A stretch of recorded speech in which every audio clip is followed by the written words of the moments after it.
imeshatambulishwa. Kwa hiyo around tarehe 6 mwezi wa pili mwaka 2025 ilizunguka barua katika mitandao. Barua hiyo ilikuwa inajielezea kwamba imesainiwa kwa mkono wa Register of Societies, msajili wa taasisi, sio neno rasmi sana, lakini ya Register of Societies. Nafikiri mnafahamu kwamba kanisa na taasisi nyingine za kijamii zina mchakato wake wa kuomba kusajiliwa, na mfumo wake wa usajili uko chini ya Wizara ya Mambo ya Ndani, na kuna wasajili mbalimbali. Kuna wasajili wa vyama vya michezo, kuna wasajili wa taasisi kama makanisa, kuna wasajili wa NGOs, na baada ya kupata usajili kila taasisi inapata hati ya usajili. Kwa hata kanisa Glory of Christ Tanzania Church na yenyewe ilipata usajili na ikapata hati ya usajili.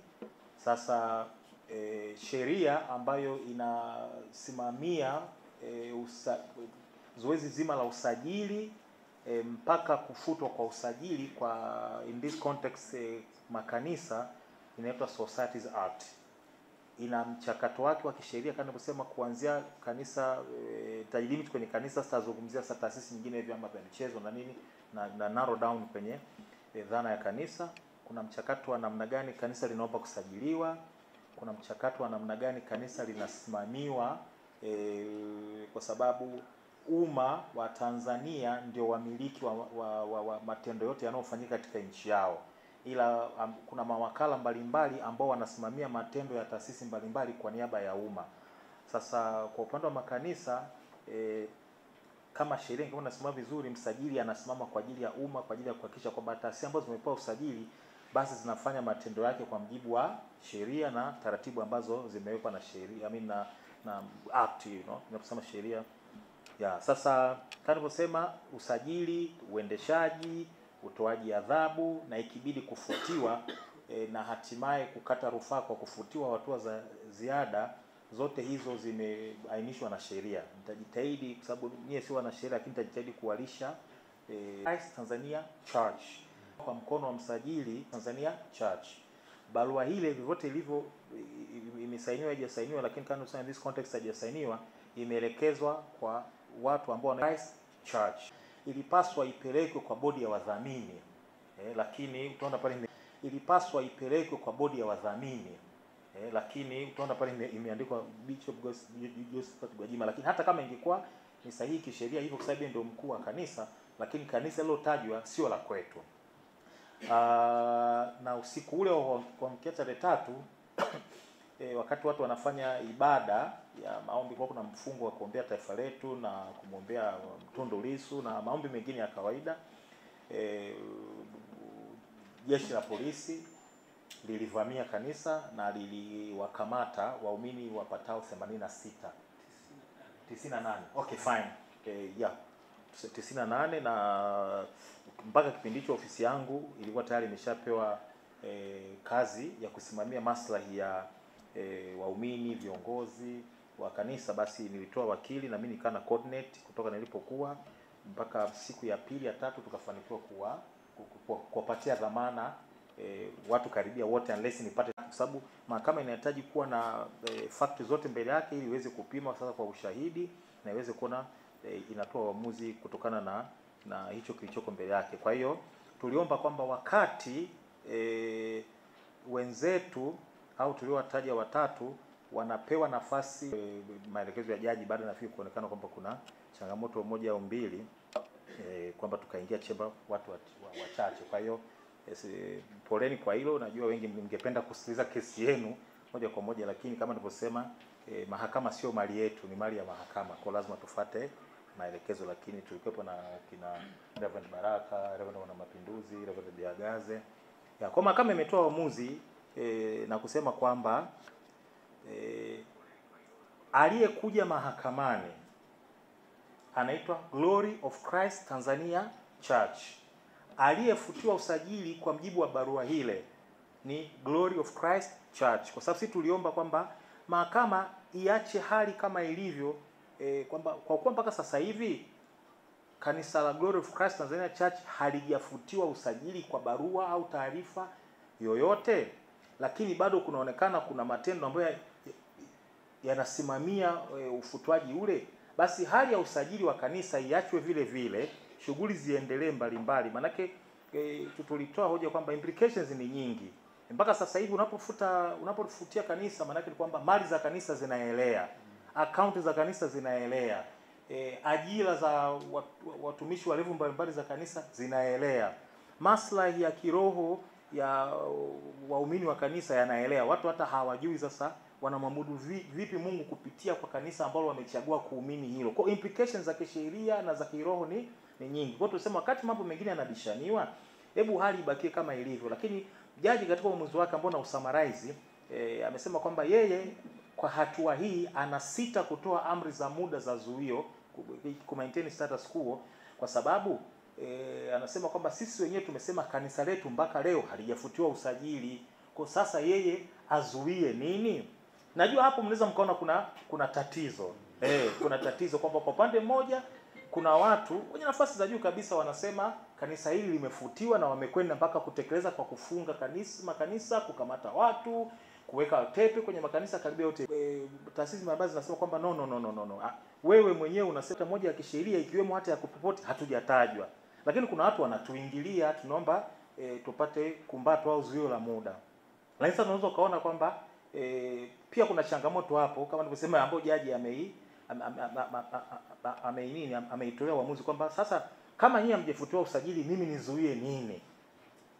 You see, naelewa sentiments zilizopo, lakini ni kazi yangu sasa ni changamoto naipokea, halafu naangalia naendaje mbele kuitatua. Kazi yangu kwa sasa ni kutoa ripoti na sio kutoa maoni, isipokuwa kwenye eneo moja tu.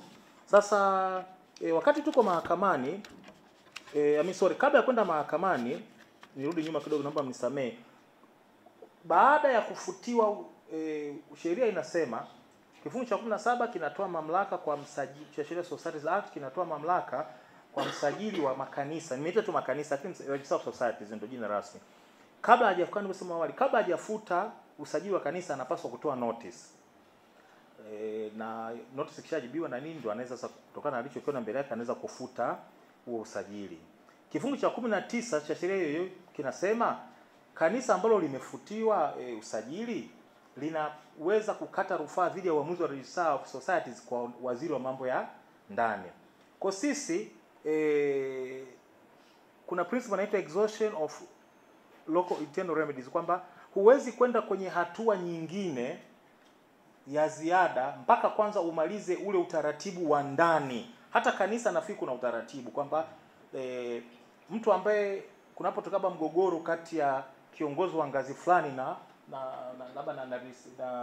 registered trustees, kabla unaenda mahakamani lazima upitie ukate rufaa sehemu fulani. Ukienda kwingine unapigwa pingamizi kwamba maliza kwanza ndani ndio njoo kwetu. Kwa hata kwenye huu mchakato wa kupambana na kufutiwa usajili unapaswa kwanza ukate rufaa kwa waziri. Kwa sisi tulikata rufaa kwa waziri wa mambo ya ndani. Nafahamu kama nitakavyoenda kuelezea, hata uongozi kuelewesha ilikuwa shida kidogo, kwamba hivi kweli kabisa unategemea waziri wa mambo ya ndani atasiza rufaa yetu na kutufungulia, wakati mapolisi ni bosi wao, ndio huyo waziri wa mambo ya ndani. Lakini nikawaelewesha kwamba no, swala sio sentiment, swala ni sheria, ndivyo ilivyo. Ukiruka hatua utakwenda kukwama kirahisi. Tukaandika barua ya kukata rufaa, sababu zikiwa hizo ambazo nimejaribu kuzielezea, hizo sitaki kuwachosha sana. Na kwa tuenda mahakamani tuliomba zuio la muda mfupi kama nilivyosema, kusubiri kesi ya msingi wenzetu wakijibu hoja. Lakini kwenye maombi ya kusikizwa pande zote mbili tulisema kwamba hoja zikishaletwa za upande wa pili, mahakama isikilize na iamue iwapo inaona inafaa kuzuia kwa muda kufuta usajili kwa kanisa na au kanisa kuruhusiwa kuendelea na shughuli zake, wakati rufaa kwa mujibu wa sheria inachakatwa na Mheshimiwa Waziri wa Mambo ya Ndani, kwa sababu bahati mbaya sheria haijaweka ukomo kwamba waziri anachukua muda gani kuamua rufaa. Anaweza sheria yani anaweza kukaa mwaka mmoja, miaka miwili. Kwa hiyo tunasema kwamba mahakama ni kwamba sasa hatujui kwa wakati anachakata rufaa, hebu mambo mengine yaendelee. Akiona rufaa yetu haina mashiko, tutajua mahali pa kwenda. Akitukubalia basi tutakuwa tumerudi na hakuna hasara inopatikana. Sasa wakati tuko mahakamani, kama nilivyosema, tarehe 4 kesi tumeifaili, tarehe 6 tukaitwa. Inaonekana tarehe 6 hiyo labda wakati tuko mahakamani, kwa mkono wa waziri wa mambo ya ndani tuliandikiwa barua, ofisi yangu ya mawakili iliandikwa barua yenye kichwa cha habari rufaa ya kupinga uamuzi wa msajili wa jumuiya za kiraia wa kulifutia usajili kanisa la Glory of Christ Tanzania Church. Nitasummarize tu. Mheshimiwa msajili anasema ameshindwa kuendelea kushughulikia rufaa yetu kwa sababu zifuatazo. Ya kwanza, anasema kwamba rufaa ilipaswa ipitie kwa katibu wa Wizara ya Mambo ya Ndani, lakini yenyewe imekwenda moja kwa moja kwa waziri wa mambo ya ndani. Well, tutasema baadaye hoja hii tulijibu kirahisi tu kwamba okay, at the end of the day vyovyote itakavyokuwa, si rufaa iko mbele yako. Yani does it real matter kwamba umealikwa katika ripoti hii ya wakili, uongozi umesema ingilia mlango huu, ukaingilia kwa mfano, hata kama ingekuwa kweli ukaingilia mlango ule, hiyo inatosha kusema kwamba toka usisikilize ripoti ya wakili. Kwa ni kitu ambacho kuna barua tumemjibu, tumeeleza kwamba hiyo sio hoja kabisa. Ya after all yeye mahali ambapo labda kanuni zinasimamiwa sana namna ya kuingia na kutoka ni mahakamani, sio kwenye hizi vyombo vingine vya kugawa haki. Lakini mimi nasimulia majibu yake kama alivyo jibu. Hoja ya pili sasa ambayo ndio nataka wote tuwe makini kidogo, kwa sababu ni ambayo sasa kuna watu ambao baada ya kusikia kama hawana hii barua huko, hawa wafanya maamuzi na watekelezaji kama hawana hii barua, basi katika aya ya pili anasema hivi kwamba barua inayodaiwa kuwa ndio msingi wa rufaa ni barua ambayo sio halali na haitambuliki na wizara, hasa kwa kuzingatia kuwa barua hiyo haijasainiwa na msajili wa jumuiya za kiraia. Hivyo ni dhahiri kuwa barua hiyo inakosa uhalali na nguvu ya kisheria kuitwa maamuzi yanayopaswa kukatiwa rufaa chini ya sheria ya jumuiya sura ya 337 hivyo kunifanya nishindwe kuendelea na rufaa yako. Sambamba na hilo, barua hiyo inaeleza wazi kuwa kanisa lililofutiwa usajili ni kanisa la Glory of Christ Church au kanisa la Ufufuo na Uzima, wakati mleta rufaa ni Glory of Christ Tanzania Church. Narudia tena, inasema hivi kwamba barua inayodaiwa kuwa ndio msingi wa rufaa ni barua ambayo sio halali na haitambuliki na wizara, hasa kwa kuzingatia kuwa barua hiyo haijasainiwa na msajili wa jumuiya za kiraia. Ni dhahiri kuwa barua hiyo inakosa uhalali na nguvu ya kisheria kuitwa maamuzi yanayopaswa kukatiwa rufaa chini ya sheria ya jumuiya, yani Societies Act sura ya 337, hivyo kunifanya nishindwe kuendelea na rufaa yako.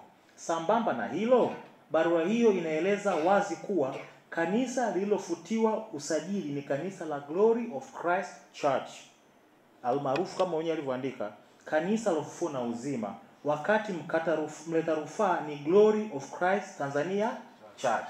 Kwa yoyote mwenye akili ya kawaida, kwa yoyote ambaye anafahamu sheria hata kidogo tu, tayari anaona hapa kwamba wale wote, bila kuingilia hoja zilizoko mahakamani, maana sisi mawakili tunabanwa na kanuni fulani za kimaadili, bila kuingilia hoja ambazo zilizoko mahakamani, swali ambalo linapaswa lijibiwe na hao waliokwenda kufunga makanisa yetu au yenu, hao ambao wamejitokeza na kutamka hadharani kwamba wanatekeleza amri ya serikali ya kufuta kanisa. Wao hiyo amri imetolewa, ambao wanaitekeleza ni amri hipi? Ni hii ambayo inasemekana sio halali kwa kuwa haijasainiwa, au ipo nyingine? Kama ipo nyingine, tunawaalika wajitokeze hadharani, waishie na umma na watuambie hiyo barua kwa nini mpaka leo haijafikishwa.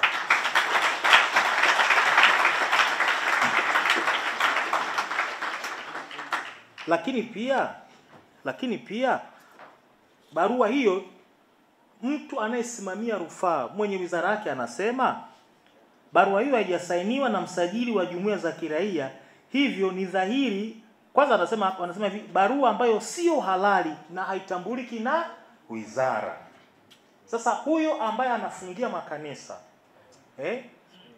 anafungia makanisa kwa kutumia barua hii ambayo haitambuliki na wizara au barua nyingine. Kama nilivyosema, nakuwa mwangalifu kwa sababu mawakili tuna maadili yetu, na kwa sababu kesi iko mahakamani kuna mipaka fulani si ruhusiwi kuivuka. Lakini majadiliano ya kisheria ndani ya mipaka ya staha yanaruhusiwa, na watu wanapoenda, wanaosikiliza, wanaokwenda huko, kuna mawakili wenzangu nao nawaalika wajaribu kulijadili hili kwamba hivi ni halali kiasi gani kwa makanisa ya Glory of Christ Tanzania Church kufungiwa kufanya shughuli zake katika context ya namna hii. Barua inasema kabisa kwamba kwa mjibu wa mkono wa huyu waziri wa mambo ya ndani kwamba kanisa lilofutiwa usajili, yani kwa mjibu wa hiyo barua hiyo ambayo kama nilivyosema inazunguka mitandaoni, na barua hiyo ndio ambayo watu wamejinasibu kwamba wanaisimamia. Mwenye wizara anasema kanisa lilofutiwa usajili ni kanisa la Glory of Christ Church na sio Glory of Christ Tanzania Church. Kama nilivyosema awali, barua yenyewe inajielezea tu. Kwa hiyo kama kweli tungekuwa tunafuata sheria, bahati mbaya nimewaona watu kadhaa na wengine na waheshimu kabisa wakisema kwamba kuna amri ya serikali inatekelezwa. Nawaalika hiyo barua kama ipo tofauti na hii iliyozungumzwa kwenye barua hii ya waziri, basi barua hiyo washare na sisi ili tuishughulikie barua hiyo nyingine. Na kama kwa context hii haya ndio majibu, hiyo barua wanaoisimamia hebu wajiangalie kwenye kioo, wote wanaohusika wajiangalie kwenye kioo kwamba hivi ni halali kweli kufungia shughuli za kanisa katika maudhui kama haya. Yaani tena kanisa la Glory of Christ Tanzania Church. Kwa nini wasiende kutafuta kanisa la Glory of Christ Church ambalo ndio barua ilivyoandikwa?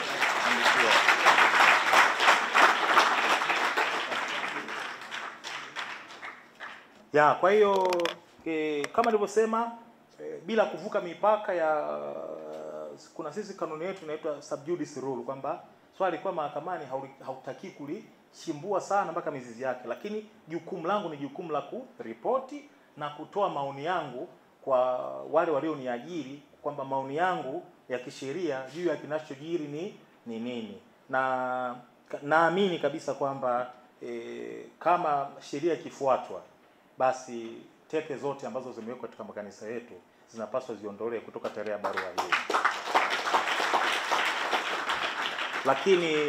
Lakini bahati mbaya uamuzi huo sio wa kwangu mimi. Na waumini wa kanisa hawawezi kushika marungu wakaenda kuwatoa pale. Na ndio maana kama nilivyosema awali, tumeajiriwa kufanya kazi ya kuonyesha vyombo vilivyoundwa kikatiba kwamba kinachofanyika ni uonevu wa hali ya juu. Lakini tupige moyo konde, safari kama hizi huwa ni ndefu kidogo, zinaumiza, zinachosha. Kama mimi wakili wenu, kama nilivyosema, unakimbizana, unapigwa simu na Reverend Baraka mpaka singine unashindwa kupokea kwa sababu nikipokea toka dakika 10 muda wa kuandika makaratasi utaondoka, unapiga simu 10. Yani ni kazi ambazo hazikuwa na sababu kupeana, kwa sababu kama nilivyosema, kwa barua hii tu ukiisoma kama ilivyo yani hakukuwa na sababu ya kufika hapa tulipo kabisa. Yani hakukuwa na sababu hata mimi kusimama hapa kuanza kuelezea haya. Ilitakiwa saizi mimi niwe nafanya shughuli nyingine na huko kanisani watu wanaendelea kuliombea taifa letu nchi nzima. Lakini sasa kwa Kiingereza wanasema it is what it is. Kwa katika aya 3 ambapo of course ameongea mambo ya kisheria kidogo, anasema kwamba malalamiko yamewekwa dhidi ya msajili wa jumuiya za kiraia. Yani kwamba imechanganywa terms, mara moja inazungumzia msajili wa jumuiya za kiraia na mara nyingine inazungumzia msajili wa taasisi za kiraia. Hii sio hoja, na tumemjibu kwamba pote ambapo tulikuwa tunazungumzia neno la Kiswahili ambalo labda lina utata, tunaweka kwa Kiingereza kwenye mabano ili kama sheria, kwa sababu sheria imeandikwa kwa Kiingereza. Kwa mahali popote ambapo tulikuwa tunazungumzia hoja ya hata mimi unaona hapa kuna maeneo mengine lazima kusema kwa Kiingereza ili nisije nikatoa tafsiri sio rasmi afu kachanganya watu. Kuna na seek safety kwenye neno la Kiingereza, hata kama yani mtaona kama najifanyisha, lakini no ni makusudi kwamba after all kanisa lenu limesajiliwa kwa jina gani? Si la Kiingereza. Kwa hiyo sidhani kama hiyo ni shida kubwa sana. Kwa hiyo ndio barua, na mheshimiwa waziri anasema ameshindwa kushughulikia rufaa yetu kwa sababu hizo. Lakini nasisitiza kwa wale wote ambao wana macho na masikio, aya ya 2 ya mheshimiwa barua ya Mheshimiwa Waziri. Na bahati nzuri nimejiuliza sana, hata leo kabla ya kuja hapa nimepiga simu na mbili ofisini kwamba watu wangu waangalie ile bahasha ambapo barua ile iletwe, hapo kuna muhuri wa siri. Kwa hiyo nimeshare kwenu, na nilishare na viongozi wachache tu kwa sababu mbalimbali zikiwemo za kimkakati, lakini kwa nataka nijiridhishe barua hii uzuri haina muhuri wote wa siri, na ndio maana maudhui yake nimeshare kwenu. Manake kuna sheria mbalimbali kwenye nchi yetu, na wakili unapaswa kidogo uwe makini, especially wakili ambao unafanya mapambano ya aina hii. Sio kwamba ni kazi maamuzi mepesi kidogo, ni maamuzi mazito sana, ni basi tu. Kwa hiyo baada ya kupata hiyo barua tarehe 9, barua ilifika ofisini kwangu tarehe 9, na baada ya kufika tu ofisini kwangu tukaandika barua kwa msajili, kwa waziri, tukiomba kwa ujumla kwamba tunaomba atuthibitishie kwa maandishi iwapo barua hii ambayo nimeirejea sasa hivi ni halali na imeandikwa kwa mkono wake. Sababu zake ziko very obvious kwa mtu ambaye akili yake inafanya kazi kwa haraka, kwa sababu kuna barua ambayo watu wanasimamia, wamekamata watu wetu, wameweka tape, wamefunga, wamefanya press conference kusema si nini, baadaye watu wanakuja kuikana. Hii na yenyewe barua hii ambayo tayari inasema kanisa la Glory of Christ Tanzania Church lenye halijafutiwa usajili, na hiyo barua hawaitambui. Hii barua ni ya waziri kweli? Manake baadaye tena na yeye sija katoka mtu akasema hiyo sio ya kwetu. Kwa tumeandika barua nyingine tukiomba wizara ithibitishe barua hii kama ni kweli ni ya Mheshimiwa Waziri. Kwa hiyo barua tumeipeleka kwa email, na nafikiri physically pia watu wangu watakuwa wameshaifikisha. Lakini pamoja na hayo pia na katika barua hii tumesema kwamba kutokana na huu msururu wa huyu anasema hivi, huyu anakanusha hichi, hebu tupate clarity kuhusu hii barua ambayo inasemekana ni ya waziri, ni ya kwake kweli? Hasa narudia kwa mara nyingine tena, hasa kipengele cha pili. Hichi kipengele hivi, hawa watu ndio maana tumetaka uthibitishwa kweli kabisa hawa walioyafanya waliyafikiria in the context ya hiyo kilichofanyika, au kuna swala lingine la ziada. Kwa ndio maana tumetaka uthibitishwa. Tarehe 10 mwezi huu pia nikaandika barua nyingine nikimjibu Mheshimiwa Waziri on the assumption kwamba ile barua ni ya kwake kweli. Umeona tofauti ya wakili na mtu mwingine? Kwanza nimeomba uthibitisho kwamba barua ni ya kwako, nasubiri. Kwa sababu hii barua tutaitumia mahakamani na mahala pengine. Kwa usio tunasema usio kaziwa kanyaboya kwamba hebu thibitisha ni ya kwako sio ya kwako. Lakini at the same time kazi nyingine zinaendelea on the assumption kwamba ile barua ni ya kwake kweli. Kwa nikamjibu wa barua tarehe 10 nikipinga hoja zake zote alizozitoa kwenye barua. Yule ambaye kweli kabisa anafanya kazi kwa mantiki anaweza kuentertain. Kama nilivyosema hivi, mkisema mlango wa kuingilia ni huu, mtu akaingilia pale bila kuleta fujo, mnaweza mkamfukuza kwenye kikao as long as ni muumini au kiongozi wa Glory of Christ Tanzania Church. After all, kwa nini waliipokea basi? Kama hoja ndio hiyo, wale walioipokea sio walisoma kajua ni rufaa, kwa nini waliipokea? After all, waziri sio mahakama kwamba ana namna yake ya kupokea hizo vitu, lakini mwisho si walipokea. Na tumemtajia hapo misingi ya sheria, overriding objectives na nini, kwamba hiyo sio hoja.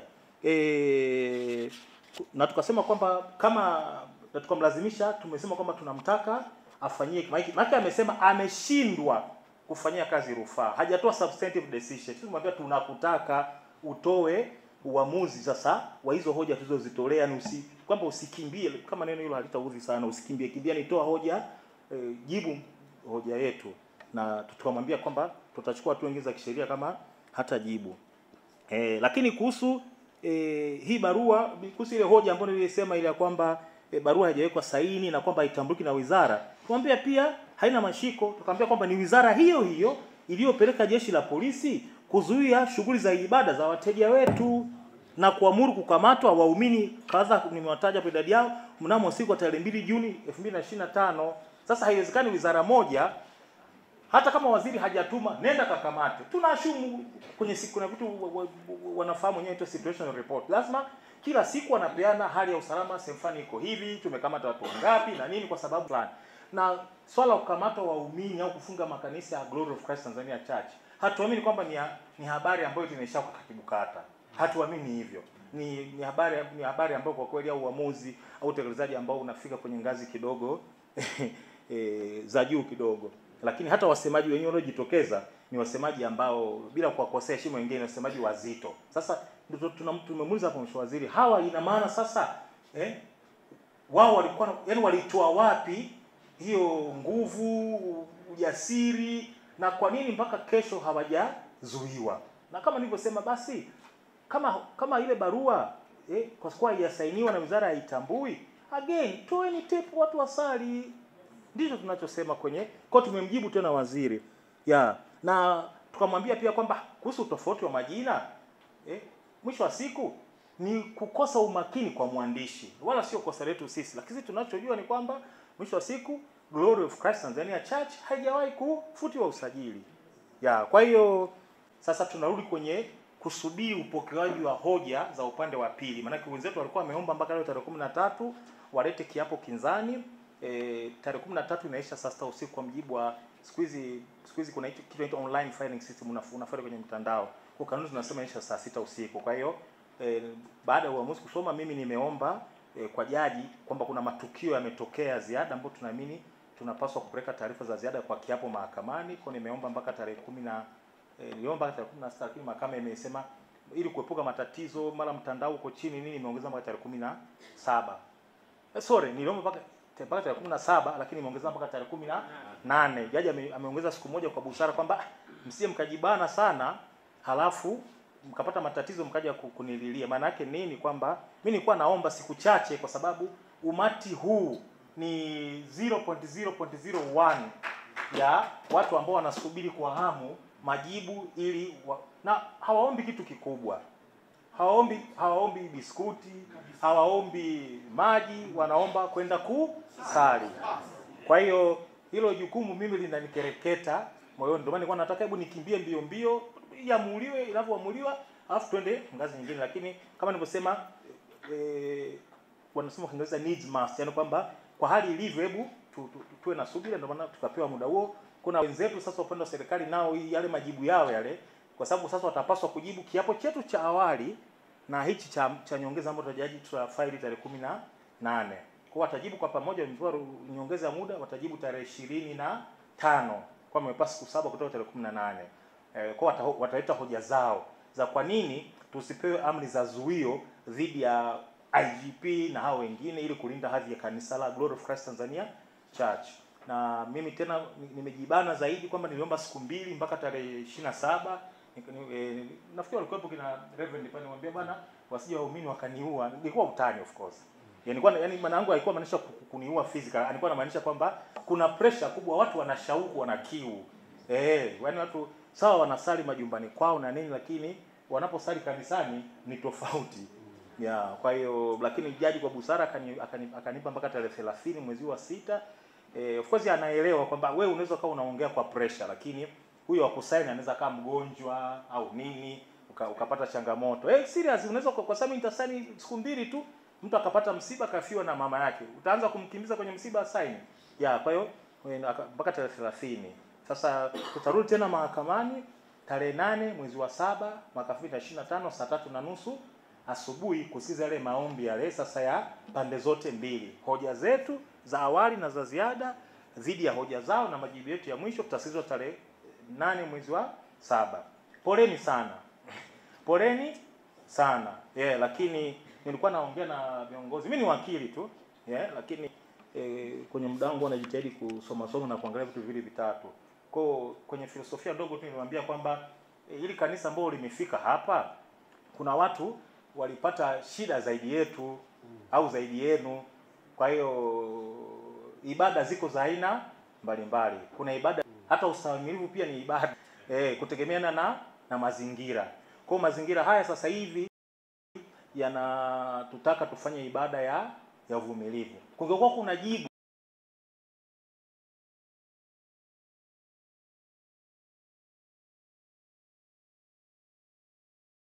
la mimi kubonyeza kitufe ukutani kama unavyowasha taa ili watu wasali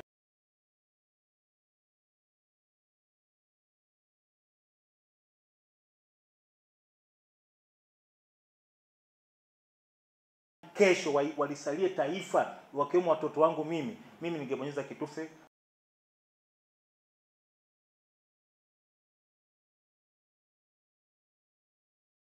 wote mnisalie kwenye kanisa la Mbeya, la Iringa, la Dodoma, yote ya Dar es Salaam, yote 2000, lakini mchakato uliowekwa na sheria ndio huo. Hatuna namna, lazima tuvumilie. Lakini nimeongea na viongozi kwamba tumepokea uamuzi leo, na sasa tutaona na baada ya kupokea barua hii sasa hii ya waziri hii ambayo inaikana ile barua ile. Make waziri kama nilivyosema, yeye amesema barua ile haitambui na sio halali.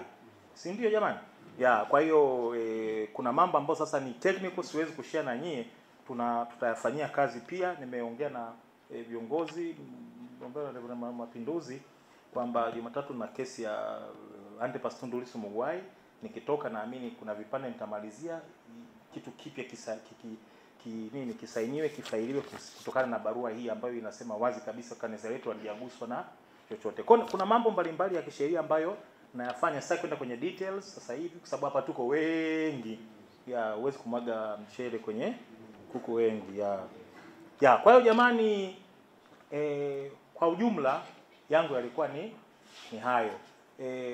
Pale mahakamani isingewezekana kuongea kwa utulivu na kwa wingi huu, kwa sababu tungeingilia shughuli za mahakama. Tungeonekana sasa, unaona hao ndio maana wamefungiwa. Au ndio maana umeelewa?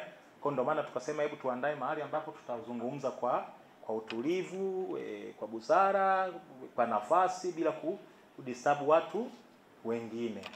Ya, kwa hiyo namalizia kwa kusema kwamba nilikuwa naambia viongozi, uzuri ni kwamba kila mmoja anafahamu yanayotokea, kwa nini yanatokea, na hiyo tayari ni source ya nguvu ya kutufanya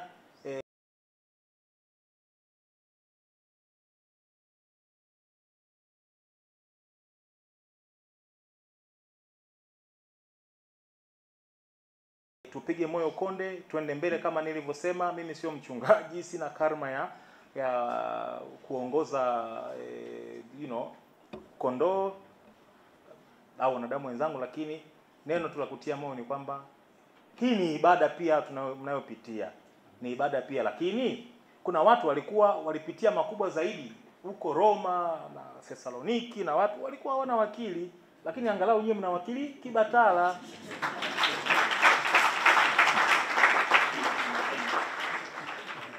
Ya, kwa hiyo hata kama mkiwa mmenyong'onyea kabisa, mnaona hakuna mwanga, lakini mkumbuke kwamba tuna ofisi, tuna watu ambao wanatupigania kwa jasho na damu.